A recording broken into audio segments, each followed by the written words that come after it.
ये असुर सुरक्षा महाअस्त्र है, वो अस्त्र जिसे भूमि में गाड़कर जहां तुम खड़े होगे वहीं से तुम्हारी शक्तियां अनेक गुना बढ़कर चारों दिशाओं में फैलने लगेगी।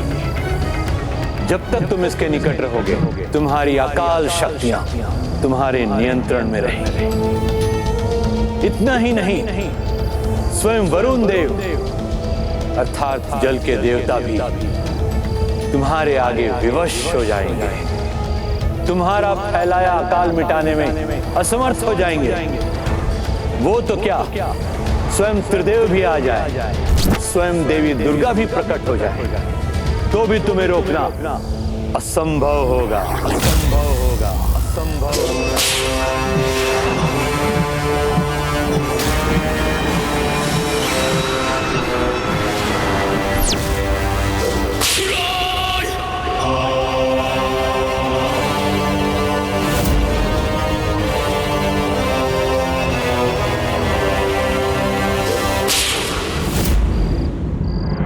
मुझे आभास हो रहा है कि कोई बड़ा कपट जाल रच रही है मायासुरा से, परंतु मैं ज्ञात नहीं कर पा रहा हूँ कि ये क्या है। किंतु प्रभु, अभी तो भोजन का समय है।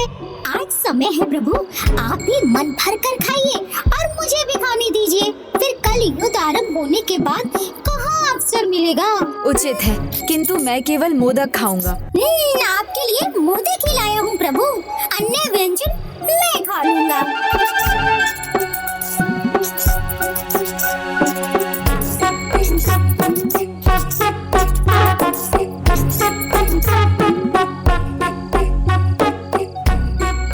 मूषक जी, आप तो अधिक मात्रा में भोजन लेकर आ गए। भोजन लालच नहीं, आवश्यकता के अनुसार करना चाहिए। विशेष रूप से तला भोजन तो बहुत सावधानी से करना चाहिए, नहीं तो अपच हो जाता है और प्यास भी बहुत लगती है। प्रभु आज मत रोकिए, क्योंकि जितना भोजन करूँगा युद्ध के लिए उतनी ही ऊर्जा मिलेगी मुझे।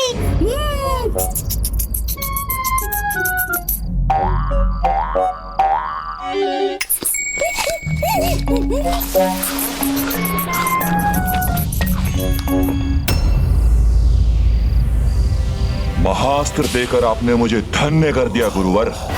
कैसे मैं आपका धन्यवाद करूं?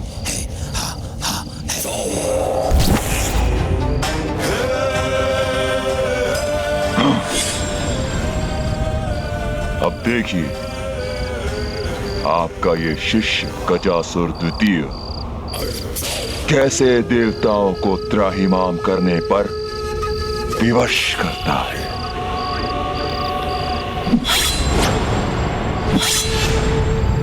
बस इतना स्मरण रखना वत्स, इस महाअस्त्र की यह विशेषता है, इसको क्रियान्वित करने के बाद इसे तभी रोका जा सकता है जब कोई इसे नष्ट कर दे। विजयी भव, विजयी भव, विजयी भव।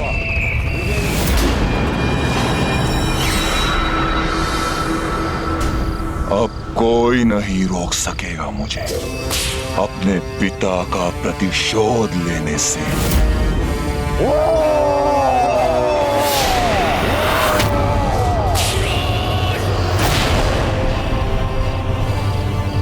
ये कैसी भयंकर गर्जना है इसकी। कहीं ये इस अस्त्र के प्रयोग की तैयारी तो नहीं कर रहा?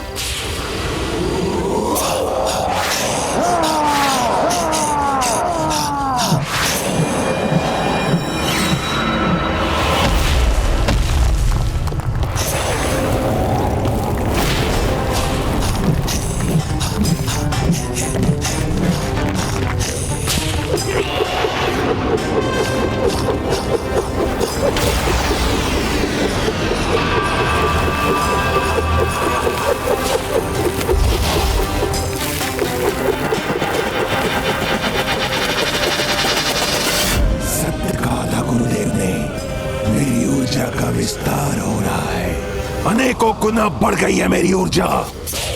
सावधान देवताओं, अब मैं सर्वनाश करूंगा तुम्हारा।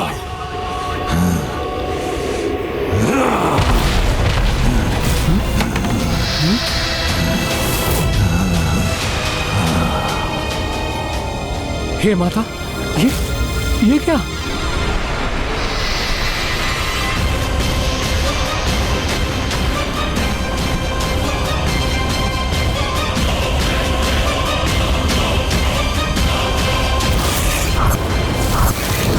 ताप नहीं, श्राप हूं मैं, सबका विनाश हूं मैं। तो मेरी शंका उचित थी। किसी भयानक मायावी शक्ति का प्रयोग कर ये दुष्ट संपूर्ण सृष्टि के सर्वनाश पर तुला है।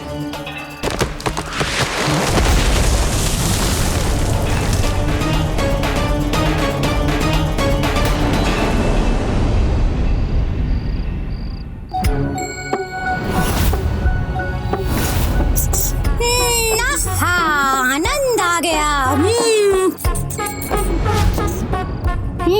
उचित कहा था आपने प्रभु, तला भोजन करने से प्यास बढ़ जाती है।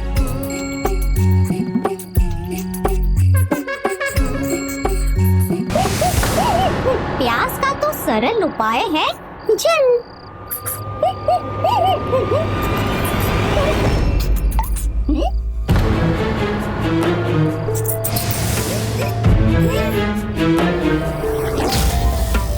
अभी समाप्त होना था इस जल को। मेरी प्यास बढ़ती जा रही है प्रभु, मैं जल लेकर अभी आया।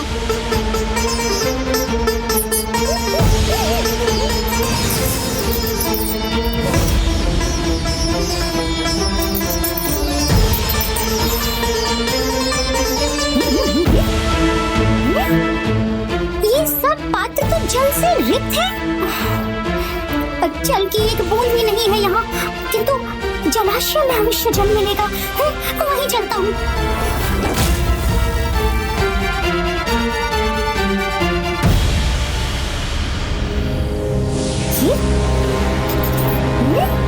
ये जलाशय कैसे सूख गया?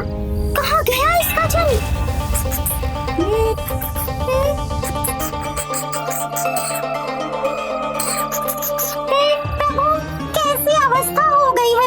प्यास से मुख सूखा जा रहा है और कहीं जल नहीं मिला। मैंने तो पहले ही कहा था मूषक जी, लालच बुरी बला है, और तले भोजन का लालच तो करेला, वो भी नीम चढ़ा है। मुझसे भूल हो गई प्रभु, क्षमा करें, दया करें। अपने सेवक पर अपनी लीला को रोक दीजिए प्रभु, क्योंकि जल के बिना मैं एक पल भी नहीं रह सकता। मूषक जी, मेरी लीला नहीं, किसी की माया है ये।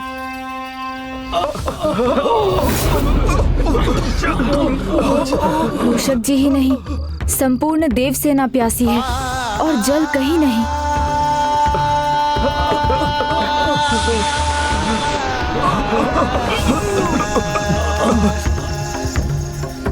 प्रभु, हो ना हो, ये वही अनिष्ट है जिसका आपको आभास हुआ था। इस अनिष्ट का कारण हमें ही ज्ञात करना होगा मूषक जी। आइए।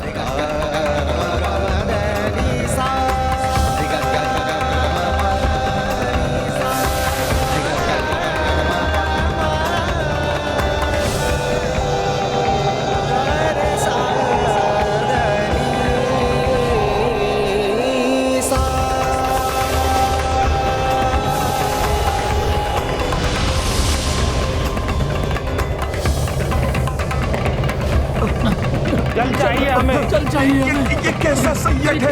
ये प्यास कैसे दूर होगी? कैसे जल प्राप्त होगा? कैसे जल प्राप्त होगा? भ्राता,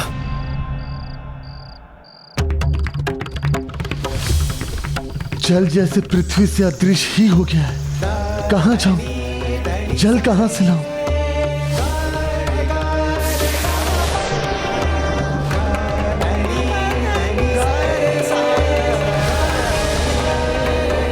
ये तो अत्यंत भीषण और विकट स्थिति है।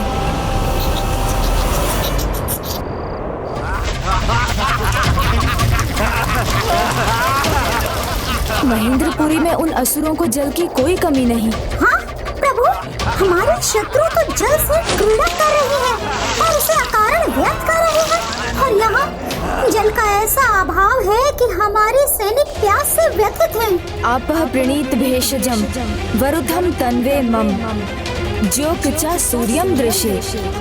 अर्थात हे जल समूह, जीवन रक्षक औषधियों को हमारे शरीर में स्थित करें जिससे हम निरोग होकर चिरकाल तक सूर्य देव का दर्शन करते रहें। हमारे देवताओं और सैनिकों की रक्षा हो। पृथ्वी पर 3 ही रत्न हैं, अन्न, वायु और जल। जो इसका संचय नहीं करेंगे उन्हें तो इसका परिणाम भुगतना ही होगा। किंतु ये स्पष्ट है, उन असुरों के पास जल का कोई अभाव नहीं है। अवश्य इसके पीछे माया सुरासई की ही चाल है। आइए हम शीघ्र जाकर भ्राता को सूचित करें।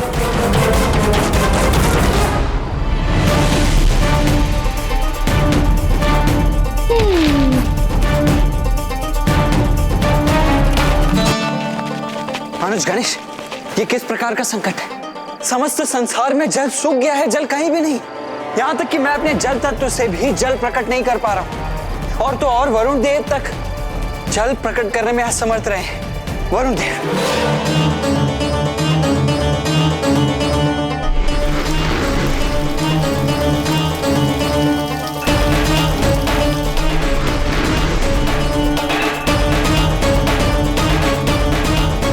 अब आप ही बताइए प्रथम पूछे, आप ही बताइए मैं क्या करूं?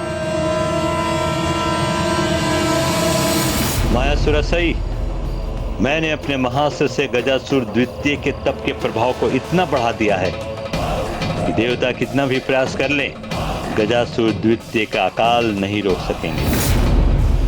अब तुम्हारी विजय निश्चित है मायासुरसई। असुर गुरु, मैं आपकी आभारी रहूंगी। युद्ध के पहले ही हमारी सेना को धराशायी करने की ये माया सुरासई की चाल है। अकाल के कारण को ढूंढकर शीघ्र ही उसे नष्ट करना होगा, अन्यथा अनुज ये युद्ध आरंभ होने से पूर्व ही हम पराजित हो जाएंगे।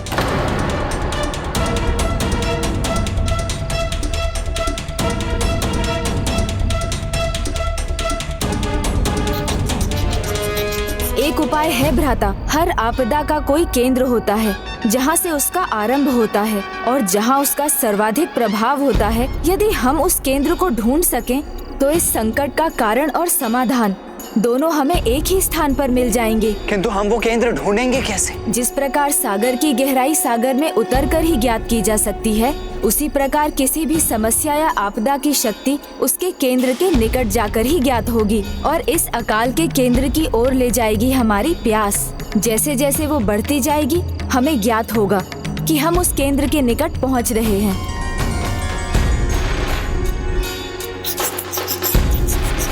किंतु हम दोनों को तो प्यास लगती ही नहीं। इसका समाधान तो अत्यंत सरल है प्रभु। ऐसे किसी को अपने साथ ले जाइए जो प्यास से पहले ही त्रस्त हो। जैसे मैं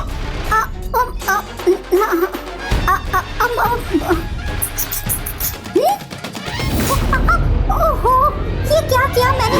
अपने पाँव पर स्वयं कुल्हाड़ी पर ही अपना पाँव दे मारा। प्रभु मुझे छोड़ दीजिए, प्यास के कारण बहुत दुर्बलता का आभास हो रहा है मुझे।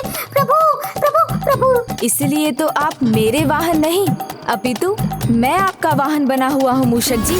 आप तो बस मुझे इतना बताते रहिए कि आगे बढ़ने पर आपकी प्यास बढ़ रही है या नहीं, तभी पता चलेगा हम सही दिशा में जा रहे हैं।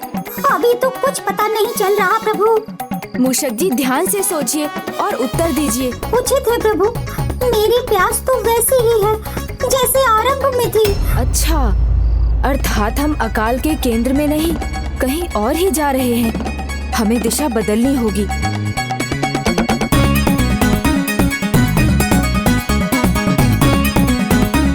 ओहो, प्रभु प्यास बढ़ रही है मेरी। अब तो सहन करना कठिन हो रहा है प्रभु। अति उत्तम, प्यास बढ़ना तो अच्छा संकेत है मूषक जी। आप अपनी ऊर्जा बचाइए मूषक जी, अधिक बोलेंगे तो और प्यास बढ़ेगी।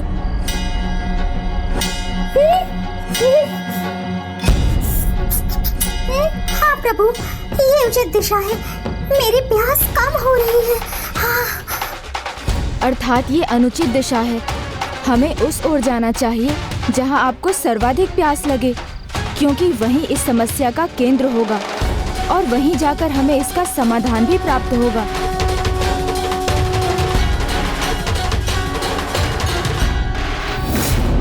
ये कैसा महासंकट छा गया हम सब पर? ये सूखा, ये अकाल, ये संपूर्ण सृष्टि का सर्वनाश कर देगा।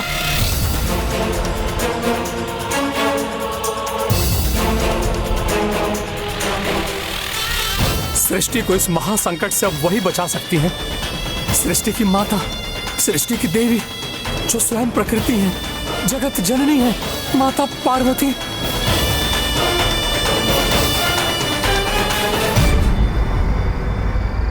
हे माता, जब जब सृष्टि पर विकट संकट छाया है, आपने सदा अपने संतानों की, सभी जीवों की रक्षा के लिए संहारक रूप धारण किया है।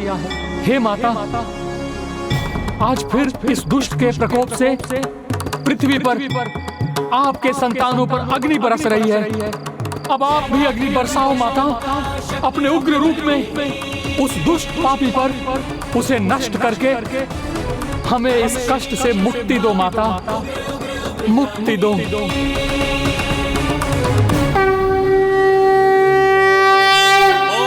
जयंती मंगला काली भद्रकाली कपालिनी, दुर्गा क्षमा शिवा धात्री स्वाहा स्वधा नमोस्तुते। कोई वहाँ माता से सहायता की गुहार लगा रहा है, कदाचित उसे कुछ ज्ञात हो। माता ने यदि गुहार सुन ली तो मेरे प्राण बच जाएंगे। ओम जयंती मंगला काली भद्रकाली कपालिनी, दुर्गा क्षमा शिवा धात्री स्वाहा स्वधा नमोस्तुते। किसकी पुकार है? मेरा कौन भक्त मुझे पुकार रहा है? किस संकट में है वो? वो नहीं, संपूर्ण सृष्टि संकट में, मेरी सभी संतानें कष्ट में है। कि तू कौन है इसका कारण?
अद्भुत है आपका ये दिव्य रूप, ये दिव्य तेज।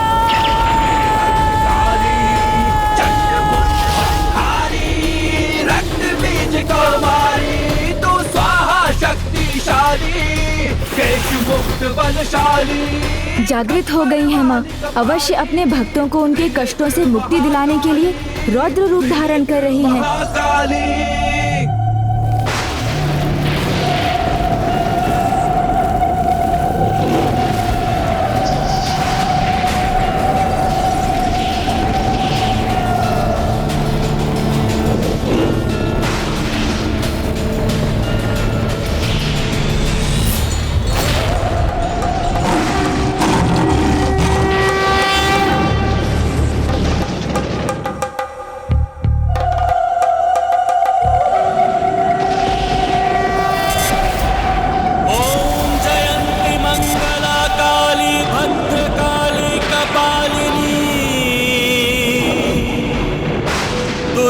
क्षमा शिवा धात्री स्वाहा स्वधा नमोस्तुते।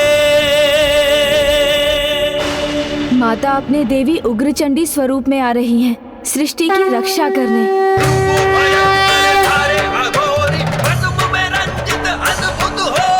प्रकृति के साथ इस प्रकार की क्रीड़ा करने का दुस्साहस जिस किसी ने भी किया है, माता के क्रोध को जिसने भी जागृत किया है, उसे इसका दंड मिलने का समय अब आ गया है।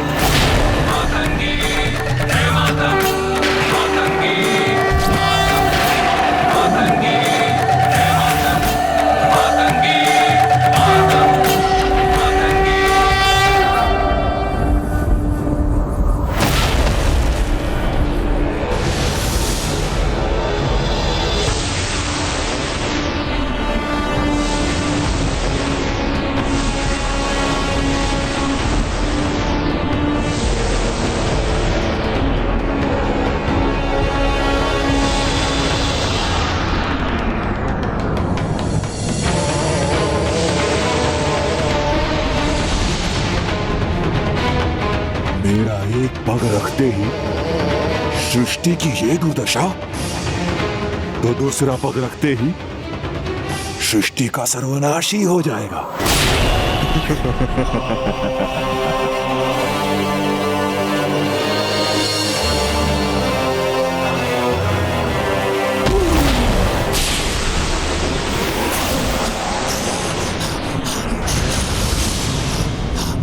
भस्म का ढेर बनेगी ये सृष्टि। फिर ना तो कार्तिकीय शेष बचेगा, न कोई जीव जंतु। बस महेंद्रपुरी के वासी मेरे असुर ही जीवित रहेंगे।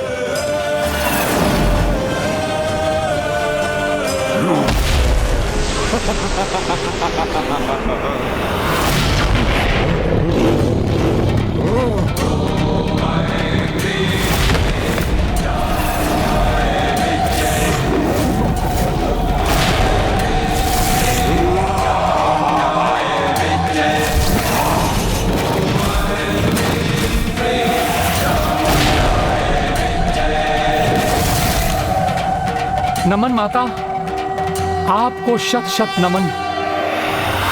गजासुर द्वितीय को गिराने का दुस्साहस किया, गजासुर द्वितीय को गिराने का दुस्साहस किया। देवी यहाँ तो क्या मेरा अंत आ गया है?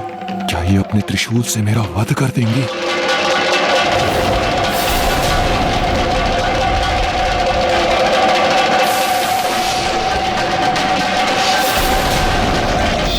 ये असुर सुरक्षा महाअस्त्र, जब तक तुम इसके निकट रहोगे तुम्हारी अकाल शक्तियां तुम्हारे नियंत्रण में रहेंगी। इतना ही नहीं, स्वयं देवी दुर्गा भी प्रकट हो जाएगी तो भी तुम्हें रोकना असंभव होगा।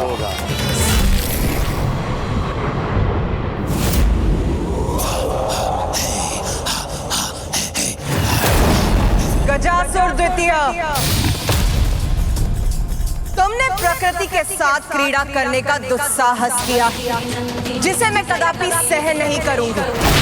यदि तुमने शीघ्र इस दुस्साहस का अंत नहीं किया, तो मैं तुम्हारे जीवन को मृत्यु के अंधकार में भेज दूंगी।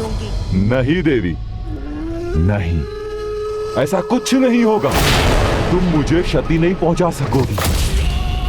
परंतु विचित्र बात तो ये है, सृष्टि पर इतना बड़ा संकट छाया है, फिर भी न तो शिवपुत्र आया मुझे रोकने के लिए, न ही स्वयं शिव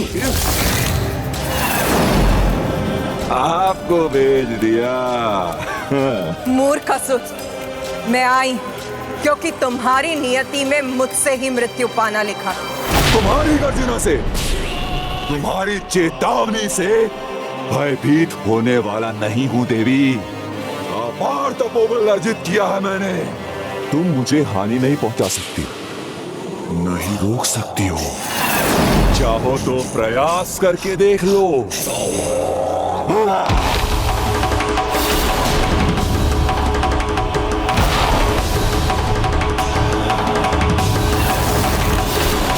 जब तक मेरे पांव यहाँ पृथ्वी पर टिके हैं, ये अकाल इसी प्रकार फैलता जाएगा। जहां तक मेरी इच्छा होगी सब मारे जाएंगे, शेष बचेंगे केवल असुर।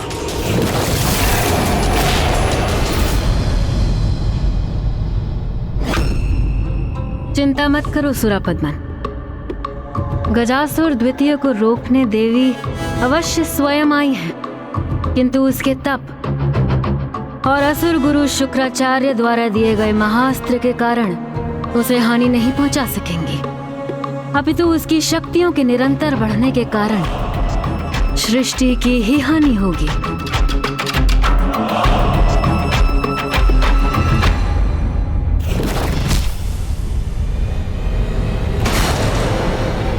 उचित है देवी, पराजय का अपमान सहना ही चाहती हो तो लो, मेरे त्रिशूल का प्रहार सहो।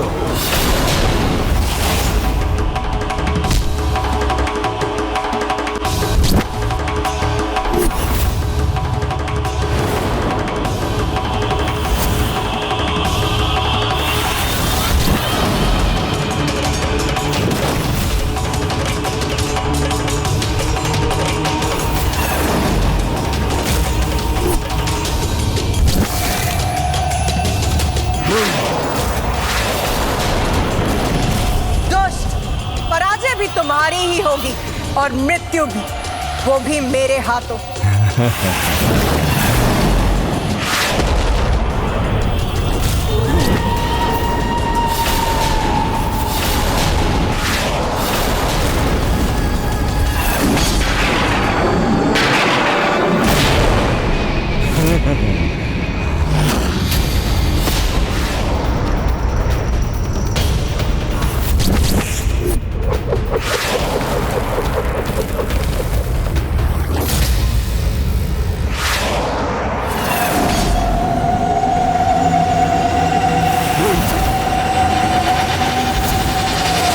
कहा था ना मैंने, कोई क्षति नहीं पहुंचा सकेगा मुझे।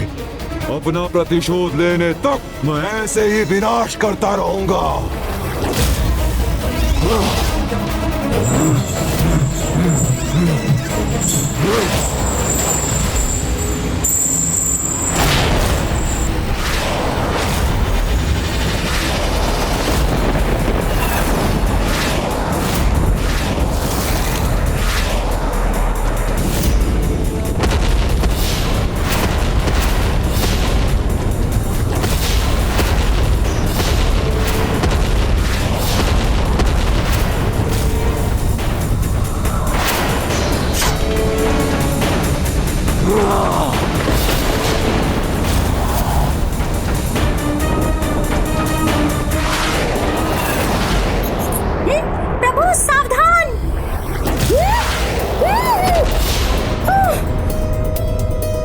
ये तो बहुत अच्छा संकेत है। प्रभु, मेरे प्राण जाते जाते रह गए और आप इसे अच्छा संकेत कह रहे हैं। हाँ मूषक जी, कभी कभी संकट में भी अच्छे संकेत छिपे होते हैं। ये अस्त्र जहाँ से आया है, आपदा का केंद्र वहीं कहीं है, अर्थात हम उचित दिशा में बढ़ रहे हैं, किंतु अब और शीघ्रता करनी होगी हमें। ये कैसा सर्वनाश है प्रभु, एक तो प्यास नहीं बुझी और अब ये युद्ध भी छिड़ गया। प्यास से मृत्यु नहीं हुई तो इस घमासान युद्ध में जाने से अवश्य मर जाऊंगा।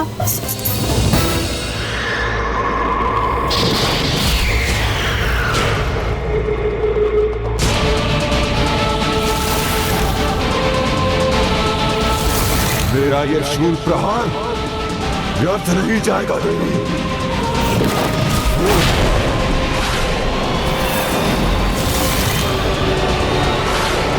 हे माता,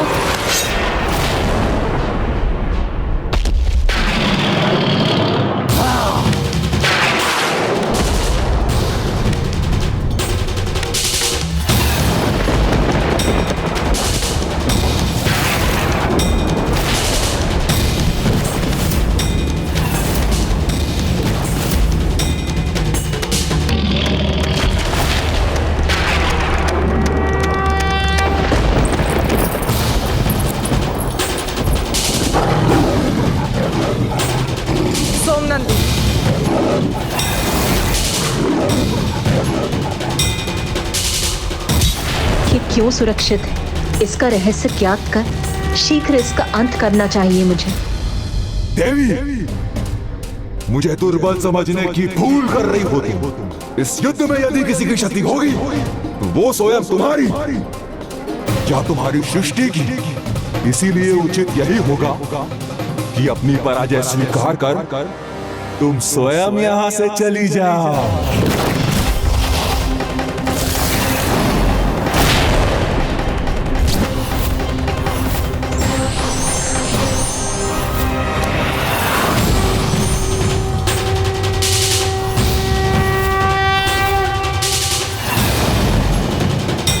क्यों व्यर्थ में अस्त्र प्रहार कर रही हो? इस सृष्टि की रक्षा करने आई हो, उसे ही नष्ट करना चाहती हो तो कर लो अपनी ये इच्छा पूरी, किंतु तुम्हारे अन्य अस्त्रों के समान ये अस्त्र भी मुझ तक पहुंचने से पहले नष्ट हो जाए। सृष्टि की चिंता तुम मुझ पर छोड़ दो दुष्ट, तुम स्वयं अपनी चिंता करो। मेरी प्राथमिकता इसे पराजित करना नहीं, अपितु सृष्टि में हो रहे और अधिक विनाश को रोकना। इसके लिए सर्वप्रथम इसे इस सृष्टि से दूर अन्य सृष्टि में ले जाना होगा।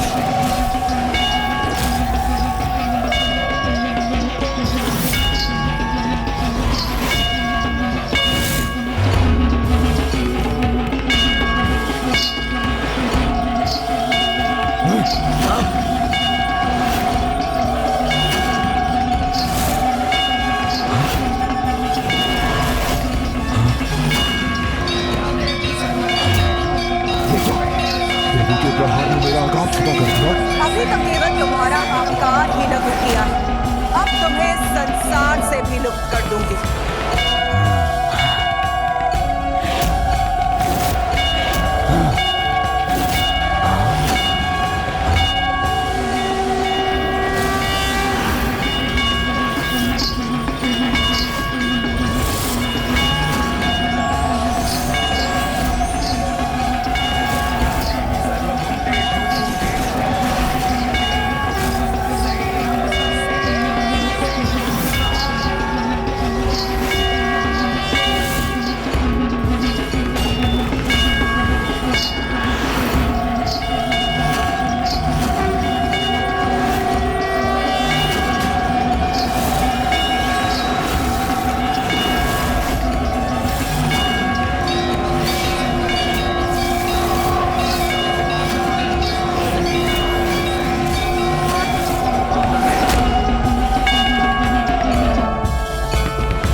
इस छोटे से घुंघरू में मेरा आकार घटाने से, मुझे यहाँ भेजने से कुछ नहीं होगा देवी।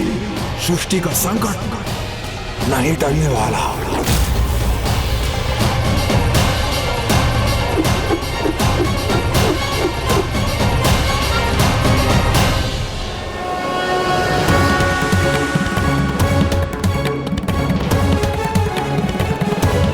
इस अकाल के आतंक का अंत इस आतंकी के अंत से ही जुड़ा हुआ है।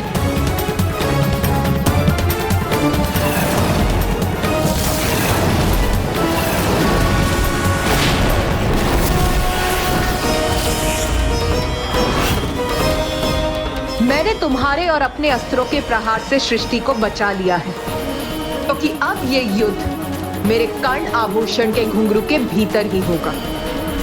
किंतु मेरे फैलाए अकाल से संसार कैसे सुरक्षित होगा? ना ही मेरा अंत संभव है, ना ही इस अकाल का अंत तो अब तुम्हारी सृष्टि का होगा।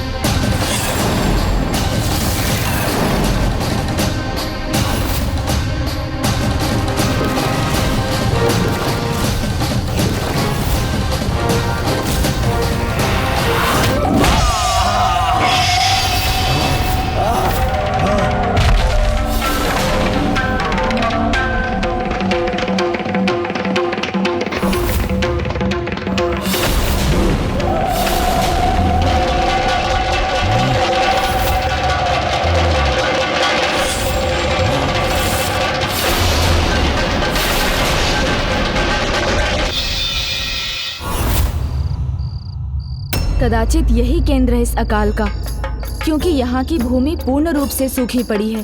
और मूषक जी, आपको सर्वाधिक प्यास भी यही लगी और उस असुर की चित्कार भी यहीं से आ रही है, किंतु माता कहीं क्यों नहीं दिखाई दे रही हैं? अब तो माँ आ गई है, तो अब हमारे भला क्या आवश्यकता? वो इस अकाल को अवश्य रोक देंगी। चलिए हम लोग लौट चलते हैं। नहीं मूषक जी, संकट का अंत हुए बिना लौटना उचित नहीं, और आपकी प्यास तो तभी बुझेगी जब अकाल का अंत होगा। तो अब हमें माता को ढूंढना चाहिए, और उसे भी जिसने इस अकाल की स्थिति को उत्पन्न किया है।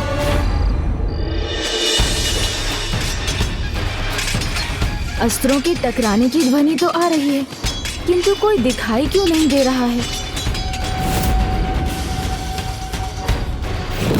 ऋषि पुलस्त्य, ऋषिवर गिरकर आहत हो जाएंगे। सर्वप्रथम मुझे उनकी रक्षा करनी चाहिए।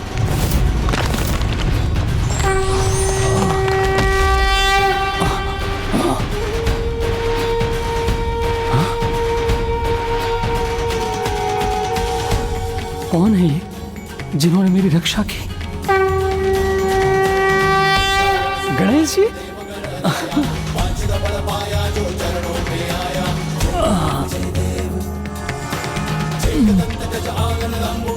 गजानन?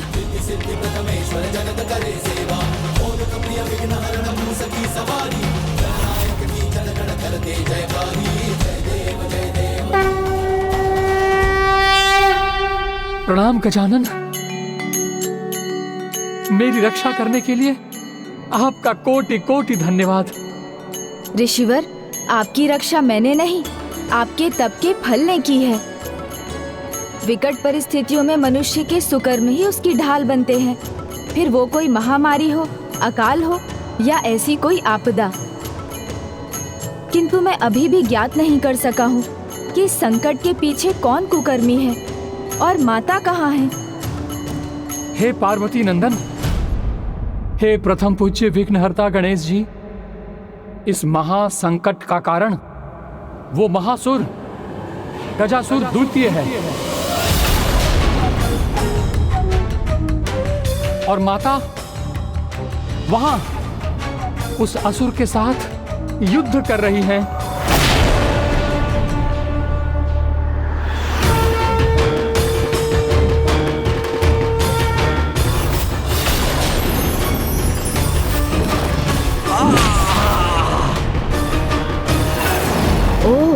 तो ये युद्ध माता के कर्ण आभूषण के टूटे घुंघरू के भीतर हो रहा है।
मेरा खड़क दुष्ट असुरों का अंत करता है, मूर्ख।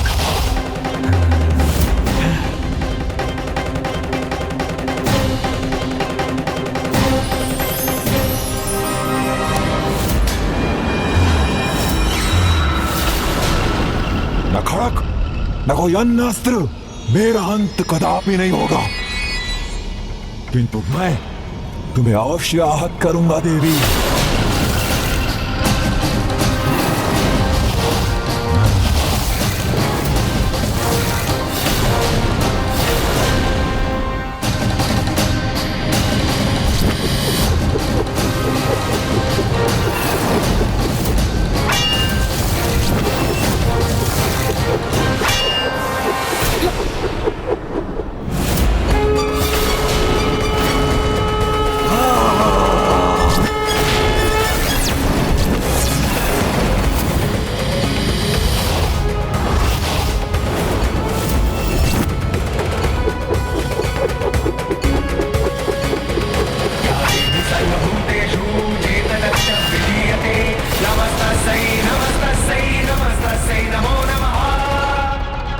मेरा गदा प्रहार घातक होगा देवी।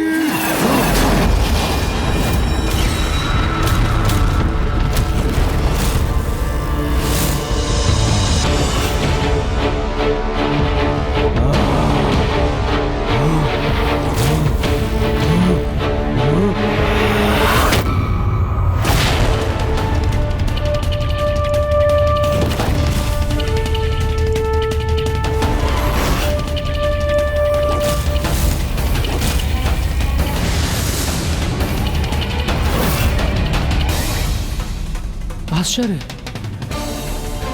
असुर गजासुर द्वितीय की शक्ति निरंतर बढ़ती जा रही है और माता के प्रहार व्यर्थ जा रहे हैं।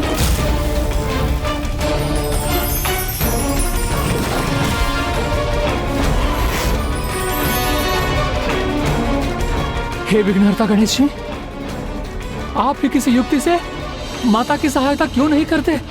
क्योंकि जब तक माता स्वयं मुझे इस युद्ध में हस्तक्षेप करने की अनुमति नहीं देती, ऐसा करना उनका अपमान होगा और तब माँ के कोप के प्रकोप का भागी मैं भी बन सकता हूँ।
कोई भी मायावी शक्ति क्यों ना, किंतु मेरे हाथों से तुम्हारा अंत होने से नहीं रोक सकती।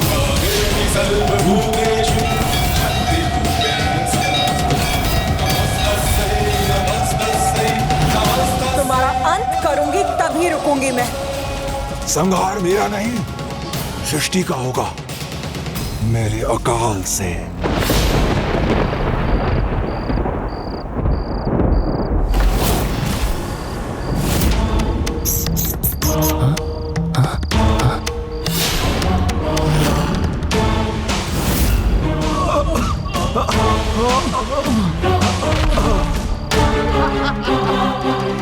देवताओं के पास जल तक नहीं है और असुर नगरी में मदिरा की नदियां बह रही हैं।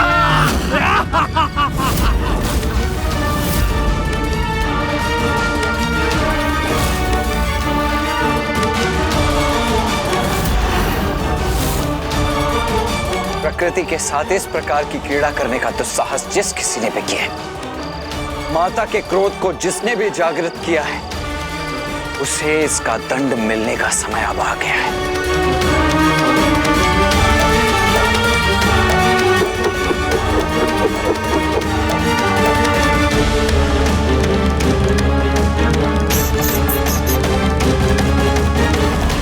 वज्रासुर द्वितीय पराजय स्वीकार नहीं करेगा देवी, निरंतर वार करेगा।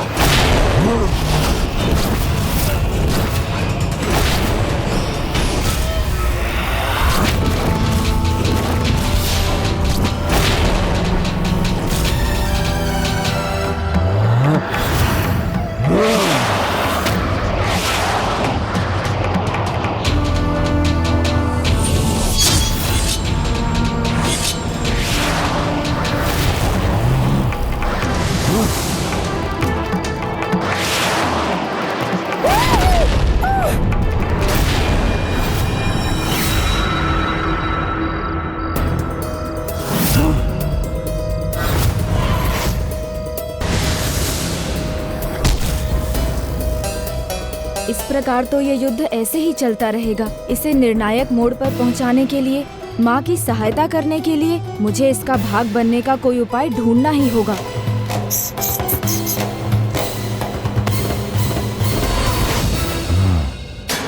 देवी, लगता है तुमने ठान ही लिया है कि धरती का अंत करके ही थमोगी। उचित है, तो मैंने भी ठान लिया है कि मैं भी तुम्हारी सृष्टि का अंत करके ही रुकूंगा।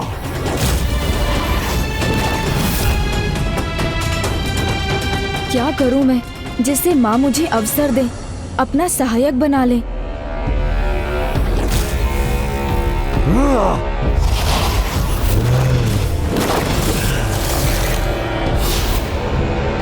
युद्ध के निर्णय का समय आ गया है, अब और नहीं।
अचानक कहाँ दृश्य हो गया ये?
जय माँ चंडी, जय जय माँ, जय माँ, जय माँ चंडी, जय माँ।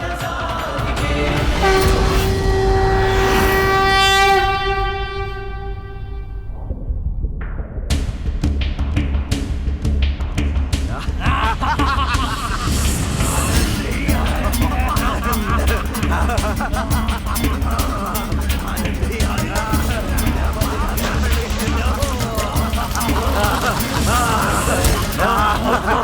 आनंद लो इस मदिरा का, इस उत्सव का, क्योंकि ये युद्ध तो आरंभ होने से पहले ही अंत हो गया।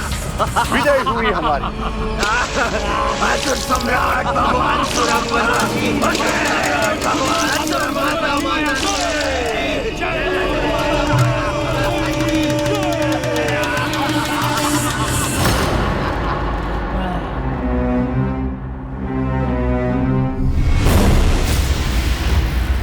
मेरी मदिरा कैसे समाप्त हो गई?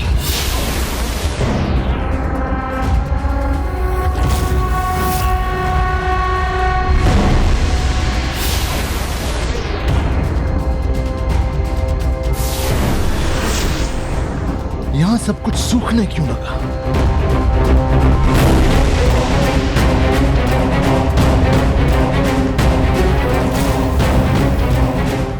इस अकाल का प्रभाव महेंद्रपुरी पर भी होने लगा।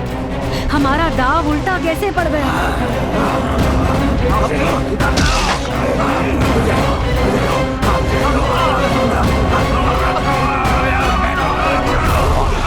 हमारी योजना का एक ऐसा प्रभाव है, ऐसा प्रतीत हो रहा है कि हमारा छोड़ा हुआ विषधर सांप हमें ही डसने लगा है। ये क्या हो रहा है? सत्य है, बुरे कर्म उस बाण के समान ही हैं। ये स्वयं पर ही लौटकर आघात प्रकट करते हैं। दूसरों के लिए विपत्तियों का कुआं खोदने वाले स्वयं उस कुएं में जा गिरते हैं। ये कैसी परिस्थिति बन गई है? धरती का रक्त सोखकर ये महेंद्रपुरी को मरुभूमि बना रहा। जल के अभाव में ये असुर एक दूसरे के रक्त के प्यासे हो गए। मां, शीघ्र कुछ कीजिए।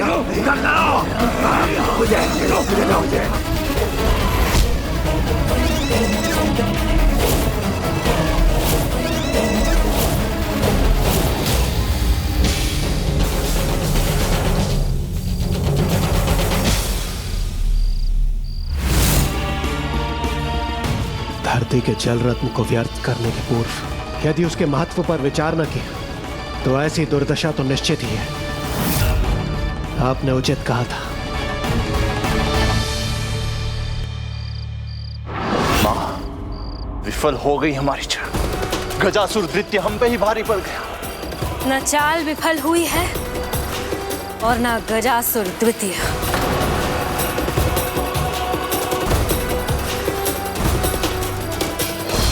जय मां चंडी, जय मां। अभी नहीं, अभी संकट टला नहीं है। गजासुर द्वितीय का अंत नहीं हुआ है। देखिए, अभी अकाल समाप्त नहीं हुआ, अर्थात वो जो इस अकाल का कारण है अभी जीवित है।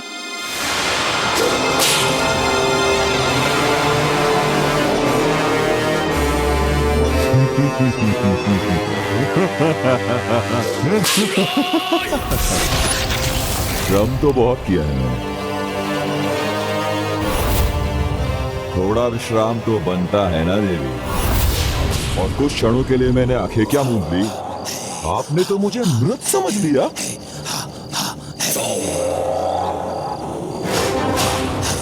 देवी, इतना सरल नहीं है मेरा।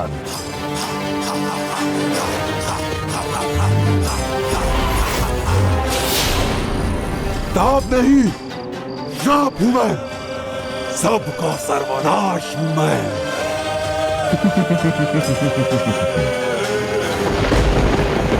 माता कभी विफल नहीं हो सकती, उनसे कुछ भी छिपा नहीं है। किंतु इस दुष्ट की रहस्यमयी शक्ति की ओर कदाचित मुझे ही उनका ध्यान आकृष्ट करना होगा।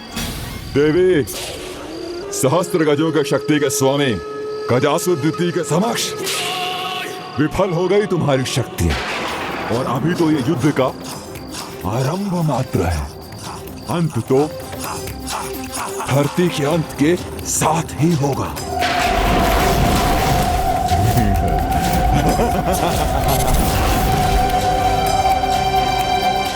मूषक जी। जी प्रभु। उचित अवसर है, इस युद्ध का भाग बनने का उपाय सूझ गया मुझे। कैसे प्रभु?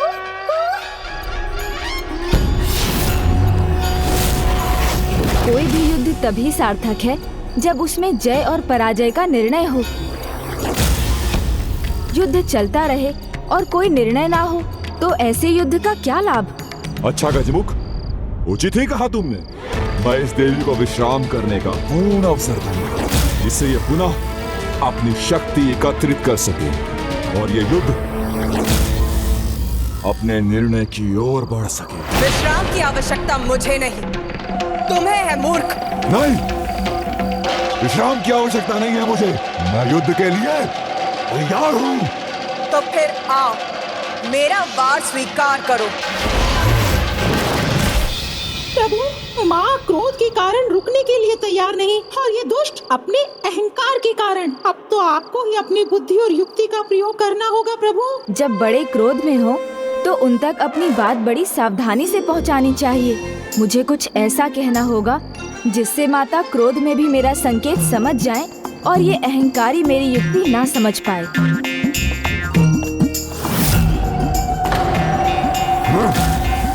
वीर और सच्चा योद्धा वही होता है जो अपने शत्रु को अपनी शक्ति एकत्र करने के लिए विश्राम का भी अवसर देता है, और ऐसा वो ही योद्धा कर सकता है जिसे अपने बल और तप पर पूर्ण विश्वास हो और इस अवस्था में वो वार नहीं करता, अपितु अपने विरोधी योद्धा का युद्ध भूमि में पूर्ण शक्ति के साथ आने की प्रतीक्षा करता है।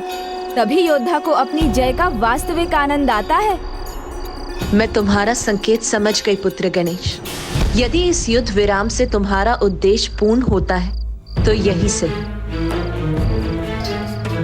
सत्य है, मेरी शक्ति का वास्तविक प्रयोग उसकी परीक्षा तभी होगी जब मैं इस देवी को इसकी पूर्ण शक्ति के साथ पराजित करूंगा। सोमनंदी जी,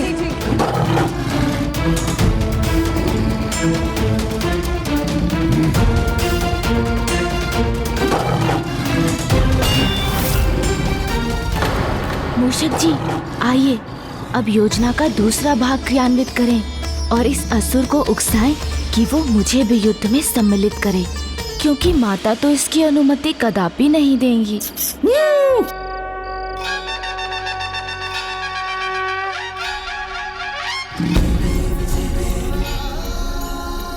ये गजमुख बालक मेरी ओर क्यों बढ़ता चला आ रहा है? मूषक जी, आप बस चुपचाप खड़े रहिएगा, कुछ बोलिएगा नहीं।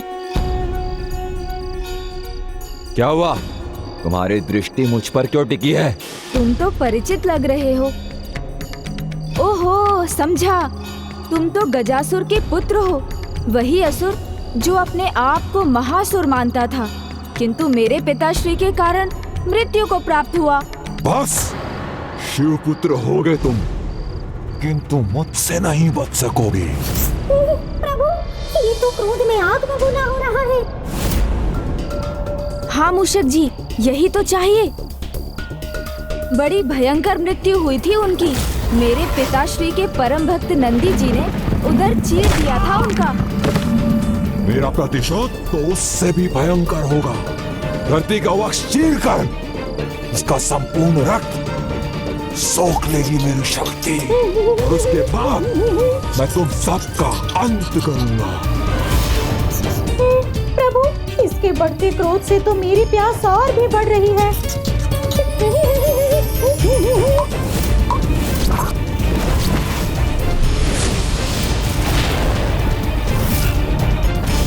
आश्चर्य, मूषक जी के श्वेत की बूंद के स्पर्श से इतना विचलित हो गया है। तुम्हारा ये स्वप्न कभी पूरा नहीं हो पाएगा गजासुर द्वितीय, किंतु तुम हो तो भाग्यशाली जो अभी तक जीवित हो, क्योंकि माता का हृदय तो माता का ही होता है। वो तो अपने शत्रु को भी अनेक अवसर देती हैं, उन पर दया करती हैं। किंतु यदि मैं तुम्हारे साथ युद्ध कर रहा होता तो अब तक तुम काल के गाल में समा गए होते। अच्छा, इतना विश्वास है स्वयं पर, तो तुम भी मुझसे क्यों नहीं युद्ध कर लेते? हाँ हाँ, क्यों नहीं, अवश्य करता युद्ध, किंतु बस माता की अनुमति चाहिए, क्योंकि आप अकेले हम दो से युद्ध करें और हम आप पर भारी पड़ जाएं, ये तो उचित नहीं होगा ना। हाँ, तेरी भुजाएं भी युद्ध के लिए भड़बड़ा रही हैं। अब और विश्राम नहीं। मैं तुम दोनों, माता और पुत्र को एक साथ युद्ध के लिए चुनौती देता हूँ।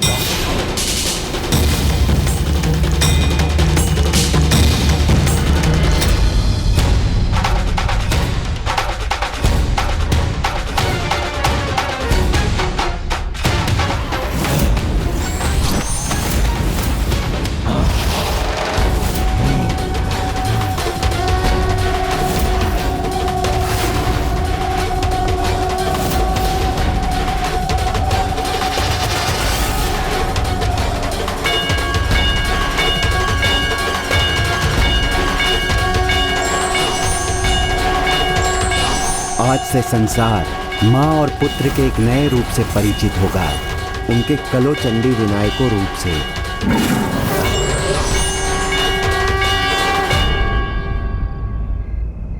आनंद आएगा, बहुत आनंद आएगा माता और पुत्र को एक साथ पराजित करने में।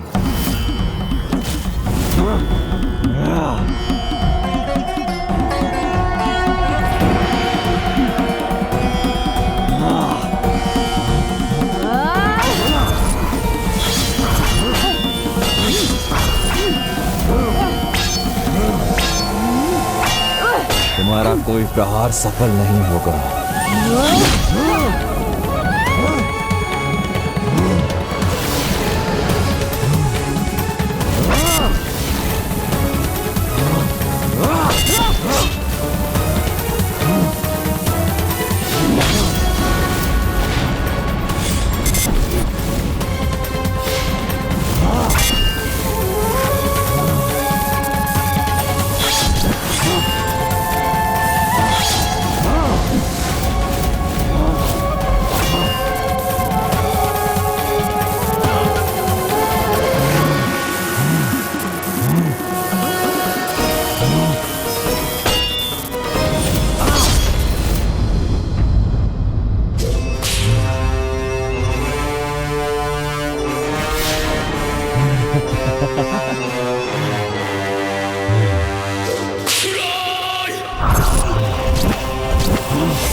ताप नहीं, श्राप हूं, सबका विनाश है। माता रुकिए, मुझे आक्रमण करने दीजिए।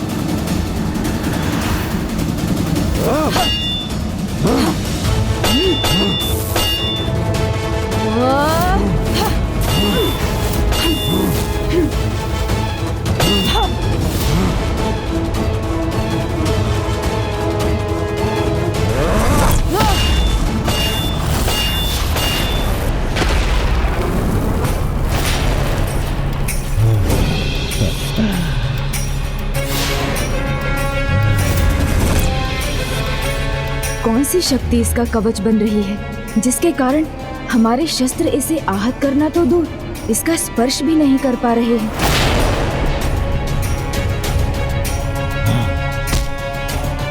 देखा, तुमसे सुरक्षित रहने के लिए मुझे अस्त्र शस्त्र की आवश्यकता नहीं। निशस्त्र खड़ा हूं मैं। हाँ, मुझ पर वार करो, मैं भी तो देखूं क्या तुम दोनों मुझे लेश मात्र भी पीड़ा पहुंचा सकते हो या नहीं।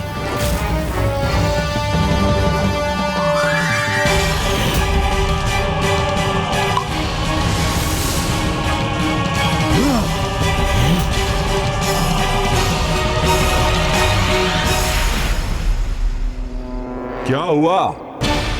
पुनः विश्राम की आवश्यकता है या पराजय स्वीकार कर ली?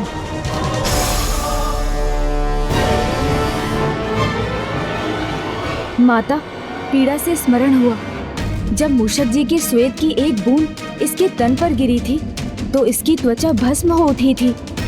इसलिए जो इसने सृष्टि से छीना है वही जल इसे दुर्बल बनाता है। मैं इसके अंत के लिए पृथ्वी के गर्भ से जल निकाल सकता हूँ, किंतु ये तब तक संभव नहीं जब तक ये दुष्ट हमारे निकट है।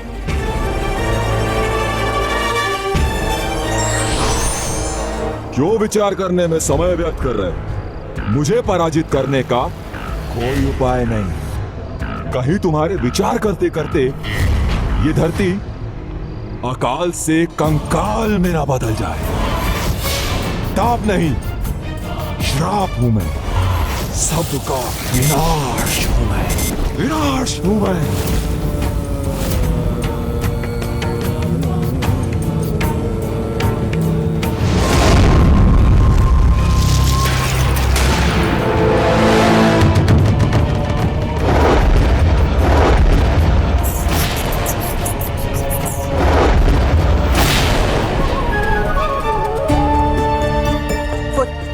स्थिति बहुत गंभीर होती जा रही है। संपूर्ण धरती और उसके वासी अब कष्ट में है पुत्र। हमारे पास अब अधिक समय शेष नहीं है पुत्र। तुम्हारा उपाय उत्तम। तुम अपना कार्य करो पुत्र, मैं तब तक इसे तुमसे दूर रखती हूँ।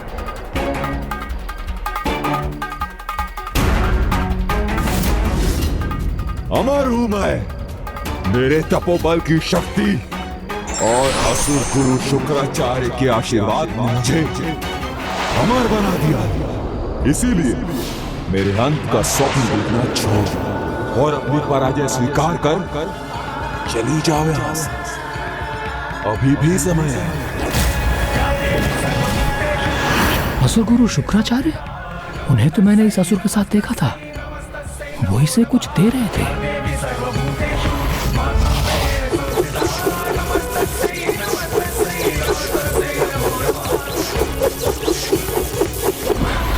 मुझे किसी प्रकार ये बात गजानन तक पहुंचानी होगी।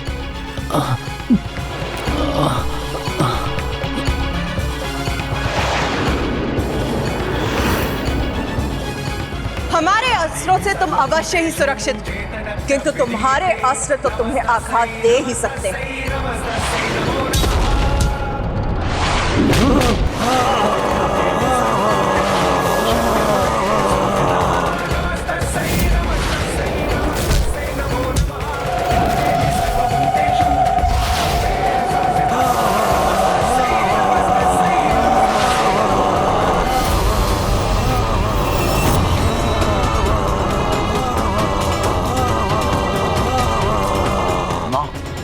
ये तो गजासुर द्वितीय की चित्कार थी।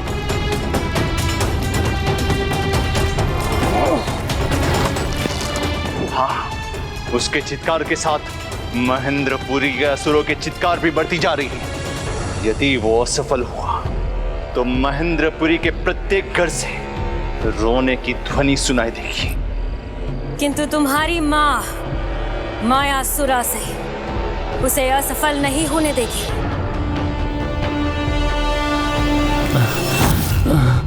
मैं इस दुष्ट असुर को कदापि सफल नहीं होने दूंगा।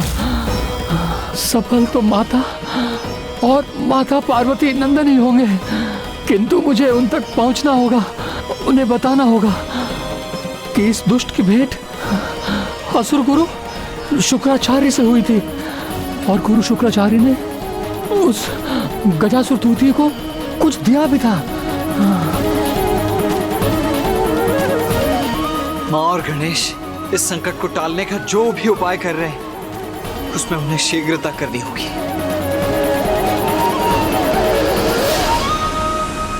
शीघ्र ही कुछ करो गणेश, कुछ करो माँ।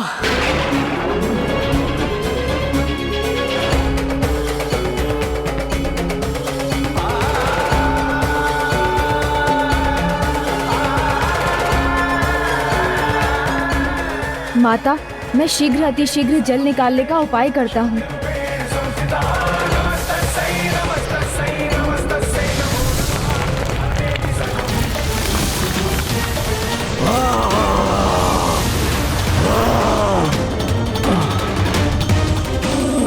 कठिनाई कितनी भी हो, किंतु मुझे गणेश जी तक पहुंचना ही होगा।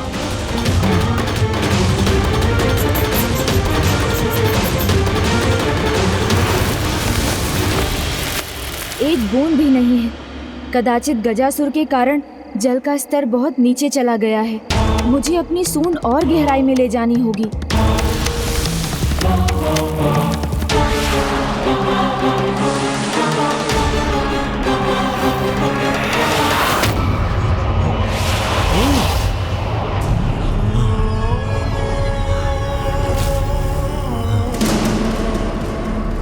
अपना संतुलन लौटाने में सफल हुआ मैं।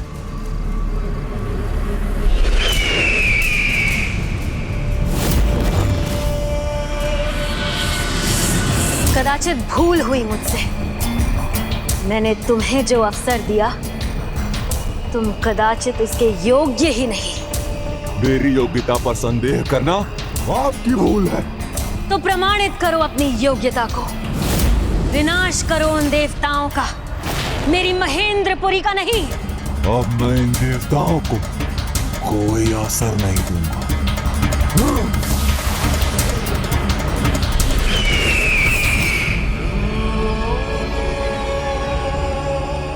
क्या हुआ माँ?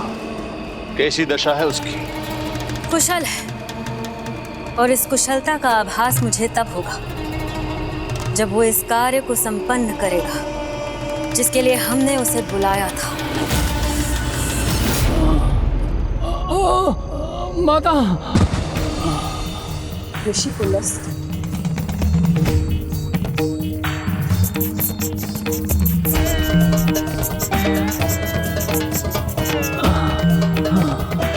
ऋषिवर, आप तनिक भी चिंता मत कीजिए। नहीं गणेश जी, कदाचित ये संभव नहीं है, क्योंकि असुर गुरु शुक्राचार्य ने गजासुर द्वितीय को कुछ दिया था।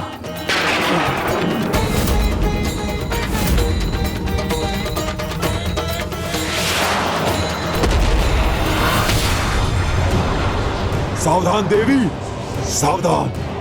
गजासुर द्वितीय आ रहा है तुम्हें दंड देने के लिए, तुम दोनों का नाश करने के लिए।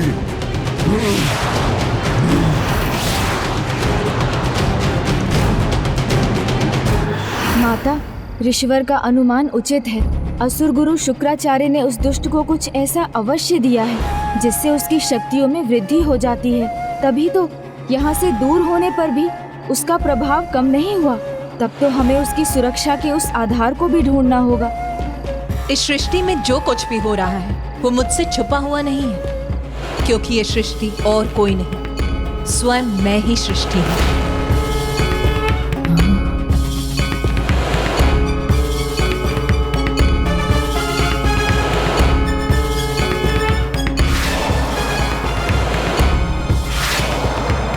धरती के अत्यंत निकट हूं मैं, और अपनी विजय की भी।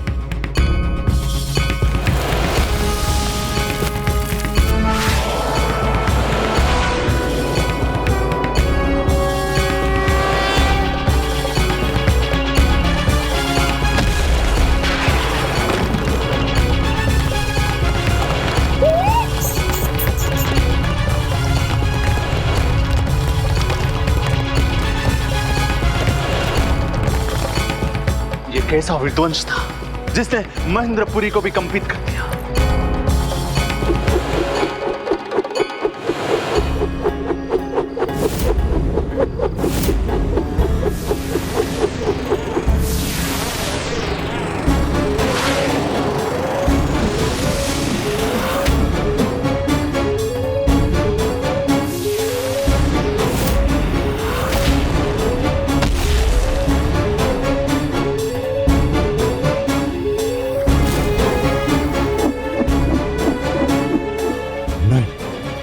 ये कैसे संभव? उन्होंने मेरा महाअस्त्र कैसे ढूंढ लिया?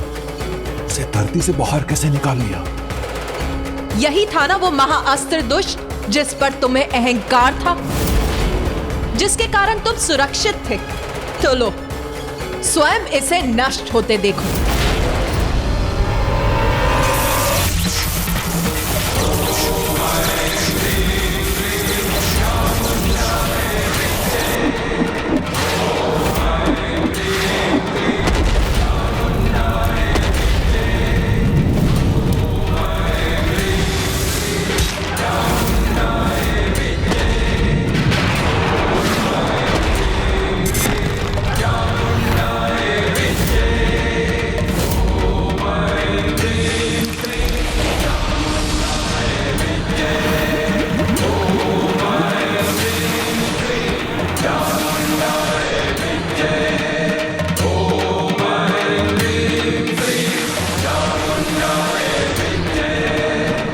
महाअस्त्र की ये विशेषता, इसको क्रियान्वित करने के बाद इसे तभी रोका जा सकता है जब कोई इसे नष्ट कर दे।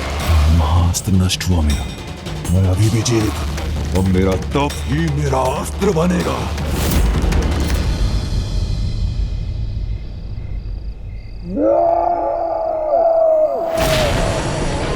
तुमने मेरा अस्त्र खंडित किया, इसका दंड तुम्हें अवश्य मिलेगा देवी। प्रभु, आपको जल मिला? मूषक जी, जब तक मैं जल ढूंढता हूँ आप उस असुर को रोकिए। मैं कैसे प्रभु? क्यों नहीं? अब तो उसका महाअस्त्र नष्ट हो गया है। तो आप अकेले ही पर्याप्त हैं उसके लिए। क्यों? अनेकों बार मुझे युद्ध में विजय तो दिला चुके हैं ना आप। उचित कहा प्रभु आपने। मेरे अपार उत्साह और साहस के आगे ये दुष्ट गजासुर दैत्य कदापि नहीं टिक सकेगा।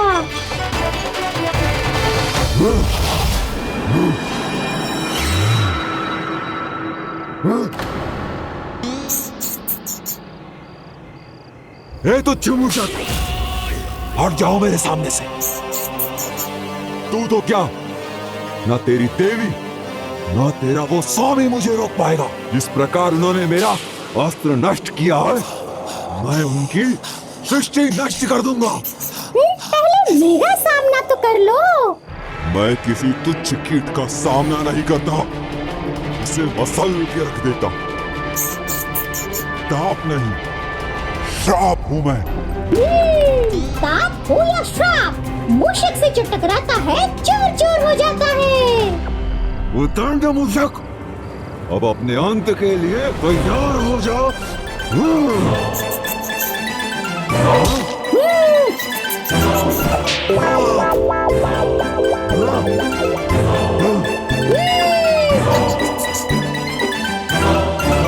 अब तुम पर मृत्यु का वार होगा।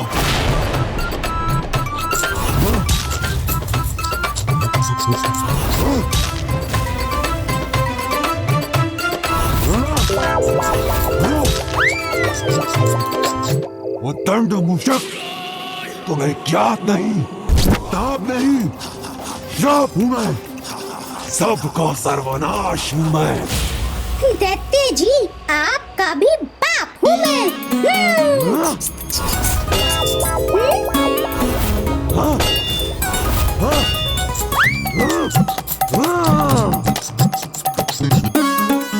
कहीं तो जल मिलेगा मुझे। मूषक, आज तुम कुचले जाओगे।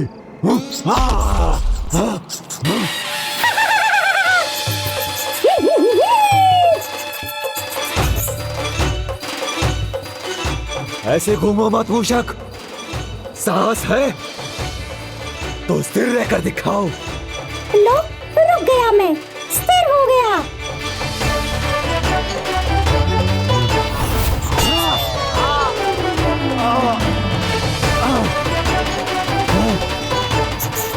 प्रभु, अब मैं इसे और नहीं छका सकता, थक गया मैं। कुछ तो कहिए, जल मिला आपको?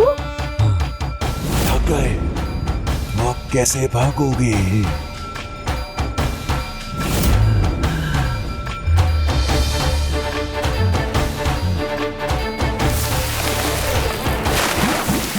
मिल गया, जल मिल गया।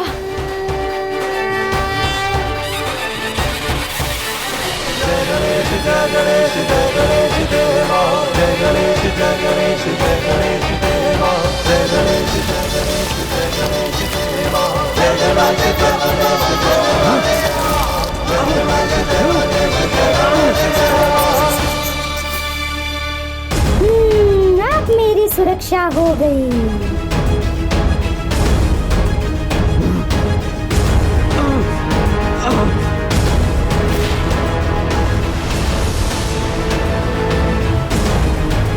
असंभव, ये जल कहां से मिल गया इन्हें? वंश का बहाव मेरी ओर क्यों आ रहा है? उन्हें ये रहस्य कैसे ज्ञात हुआ कि जल से आहत हो सकता हूं मैं?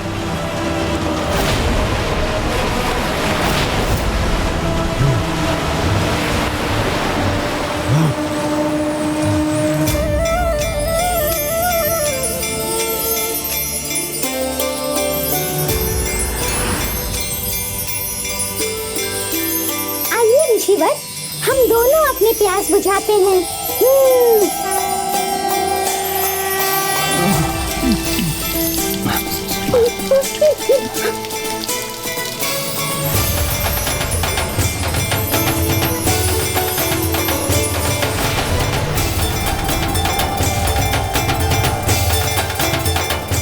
ये क्या, हमें अकाल से मुक्ति मिल गई।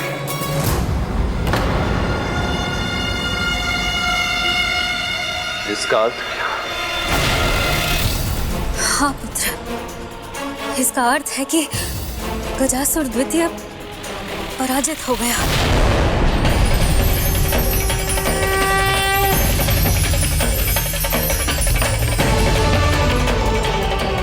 जब प्रकृति पुनः एक बार अपने वास्तविक रंग रूप में खिलखिलाने लगी, तो इसका अर्थ स्पष्ट है कि सब कुछ सामान्य है। और इसका एक अर्थ ये भी है कि माँ और गणेश सफल हो गए हैं।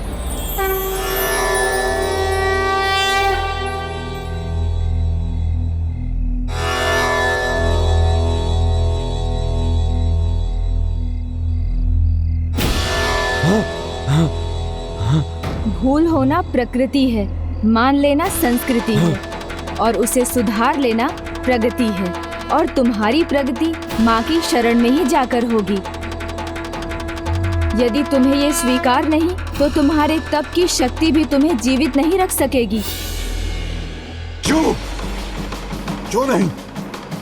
इतना कठोर तप किया है मैंने, तो उसकी शक्ति मेरी रक्षा क्यों नहीं करेगी?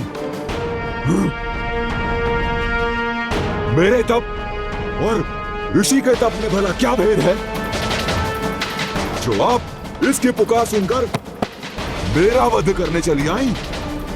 क्या हम असुरों का तप नहीं होता? फिर हमें उसका उचित फल क्यों नहीं मिलता? न्याय और धर्म के पालक है ना आप? तो कहां है आपका न्याय? कहां है आपका धर्म, जो मेरे तप का फल देने में इतना संकोच कर रहा है, जबकि मुझे अभी इसकी सबसे अधिक आवश्यकता है? ये कैसा न्याय है? ये कैसा धर्म है आपका? तुम्हारे प्रश्न का उत्तर देकर मैं तुम्हें धर्म और अधर्म का भेद अवश्य समझाऊंगी गजासुर द्वितीय। किंतु ज्ञान को आत्मसात करने के पूर्व उसको पाने वाले को अपने मन को शांत करना आवश्यक होता है।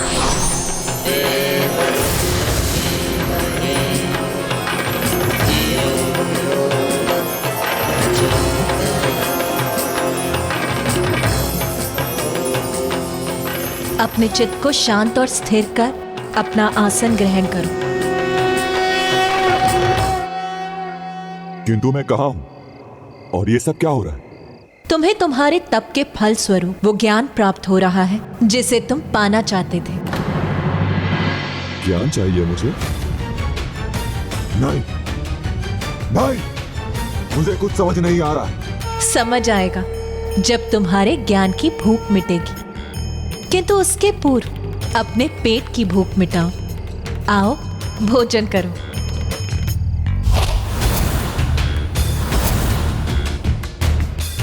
संकोच मत करो, अपना आसन ग्रहण करो और भोजन करो।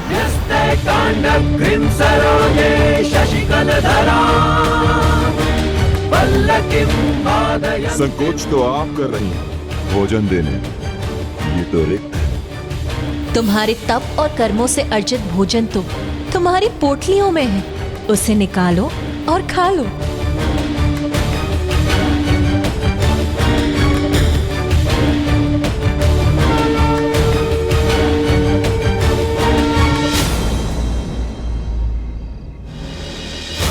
ये पोटली मेरे पास कैसे आ गई?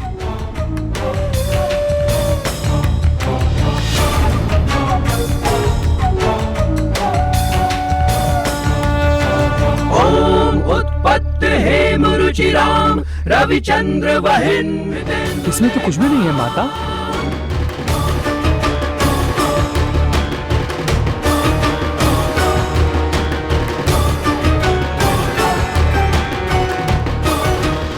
मेरी पोटली में 3 पूरियां हैं।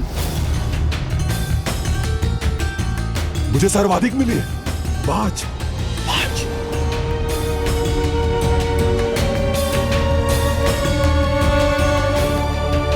साथ में भोजन करने बैठे हो तो किसी का पात्र भोजन से रिक्त ना हो। इस धर्म का पालन तो असुर भी करते हैं। इसमें कैसा धर्म धर्म? ये तो अपना अपना भाग्य है। इसके भाग्य में भोजन नहीं तो इसमें मेरा क्या दोष? धर्मोचित तो ये है कि यदि किसी के पास भोजन ना हो तो उससे भोजन बांट लो। नहीं, धर्मोचित हो या ना हो, मैं अपना भोजन नहीं बांटूंगा। इस युद्ध में मैंने बहुत श्रम किया है, मुझे भूख लगी है, मैं खाऊंगा। गजासुर द्वितीय, यदि तुम ये समझना चाहते हो कि इतने तप के बाद भी धर्म के अनुसार तुम मृत्यु के भागी क्यों बने, तो सर्वप्रथम अपना भोजन बांटने का धर्म निभाओ।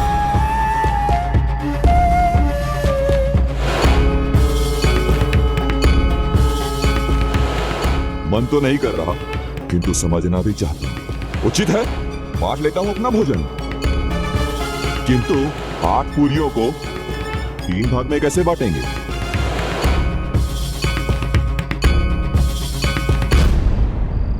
प्रत्येक पूरी को 3 भागों में बांट ले तो हमारे पास 24 भाग होंगे और सभी को 8-8 भाग मिल जाएंगे। देखा, यदि इच्छा हो तो समाधान मिल ही जाता है। अब विलंब मत करो और बांट लो अपनी पूरियों को।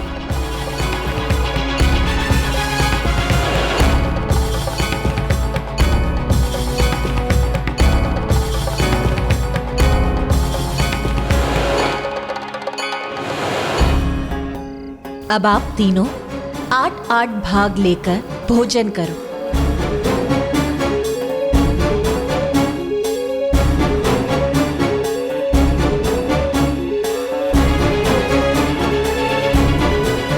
गजासुर द्वितीय, संकोच मत करो, जाओ।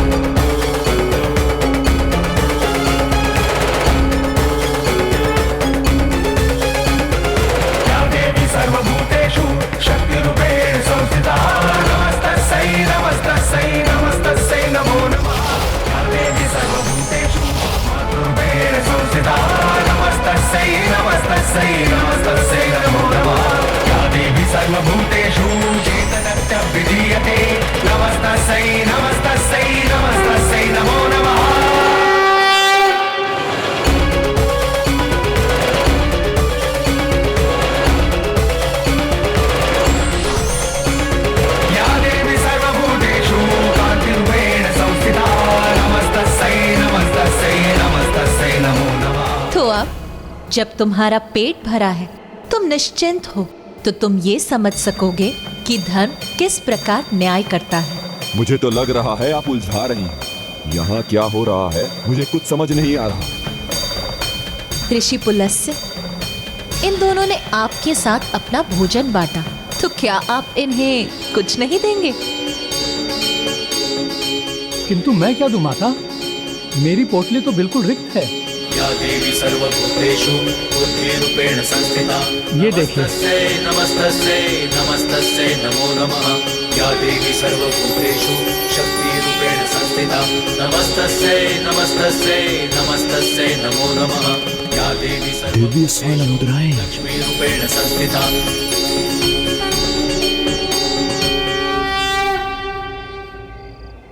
ये लीजिए, आप दोनों आपस में समान रूप से बांट लीजिए। नहीं, समान क्यों?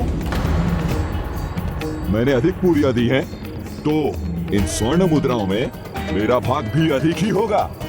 यही धर्म है, जितनी पूरी उतनी मुद्राएं। संख्या से अधिक भाव महत्वपूर्ण है।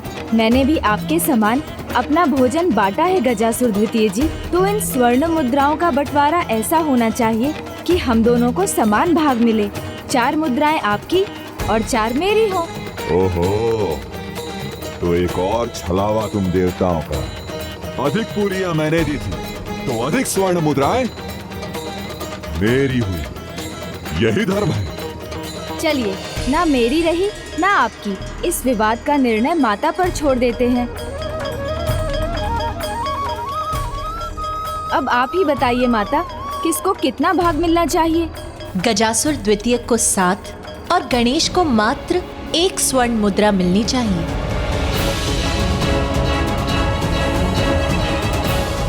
किंतु माता, ये आपका कैसा निर्णय है?